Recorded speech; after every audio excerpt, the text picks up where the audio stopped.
Quinta-feira, dia 20 de abril. Estamos celebrando a segunda semana da Páscoa. Iniciemos a meditação da nossa liturgia de hoje, em nome do Pai, do Filho e do Espírito Santo. Amém. O evangelho que vamos meditar é de João, capítulo 3, versículos 31 a 36. Proclamação do Evangelho de Jesus Cristo segundo João. Aquele que vem do alto está acima de todos. O que é da terra pertence à terra e fala das coisas da terra. Aquele que vem do céu está acima de todos.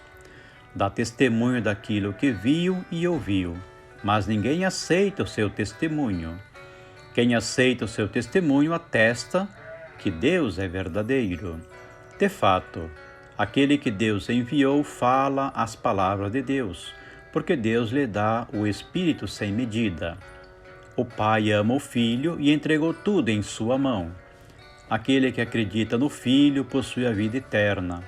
Aquele, porém, que rejeita o Filho não verá a vida, pois a ira de Deus permanece sobre ele.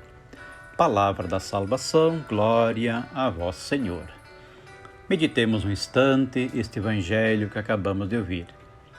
Jesus, o homem do céu. O Evangelho de João, de maneira admirável, nos faz meditar de forma como estamos apegados às coisas terrenas, às coisas cá de baixo. Olhar prazeroso para esta vida e as suas coisas ofusca muitas vezes o nosso olhar para as coisas do alto, de onde nos veio a salvação. Neste texto de hoje, a partir das oposições céu e terra, crer e não crer, são afirmadas a originalidade e a autenticidade do testemunho de Jesus em revelar a boa nova de Deus. Aquele que vem do céu, Jesus, foi enviado para anunciar as palavras de Deus e dar o Espírito sem medida. Ele está acima de todos. Quem é da terra, sejam profetas, discípulos ou adversários, só entende segundo suas tradições terrenas. Jesus, enviado por Deus, fala das coisas do céu. Porém, ele dá o Espírito sem medida, que inspira a fé e a compreensão das coisas do alto. O auge da revelação é o dom da vida eterna a todo aquele que crê em Jesus, Filho de Deus. Para todos os que têm a sua fé naquele que vem do alto, o medo, a angústia estão fora de questão. O medo da morte é um exemplo do maior desastre da humanidade deixar de existir, pois até mesmo numa pessoa idosa, com um quadro de saúde terminal, não consegue se entregar a Deus. Às vezes é pelo medo de não saber ao certo para onde vai. O zelo exagerado que dedicamos aos nossos pertences, nossos bens materiais, às vezes nos torna estranhos. Em muitos de nós, mais do que nos preocuparmos com a saúde do esposo, esposa, filhos ou filhas, a nossa maior preocupação é com os bens materiais. Será que eles valem mais do que a pessoa?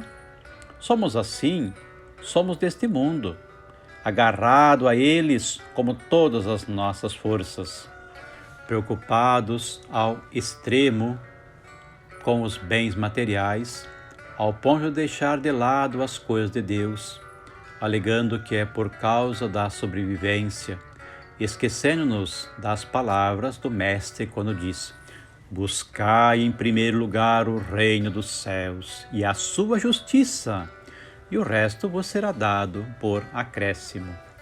Faço-lhe um convite. Dedique-se com total entrega ao serviço de Deus e você verá que todo o restante de sua vida vai fluir naturalmente, maravilhosamente, ao ponto de sua taça transbordar.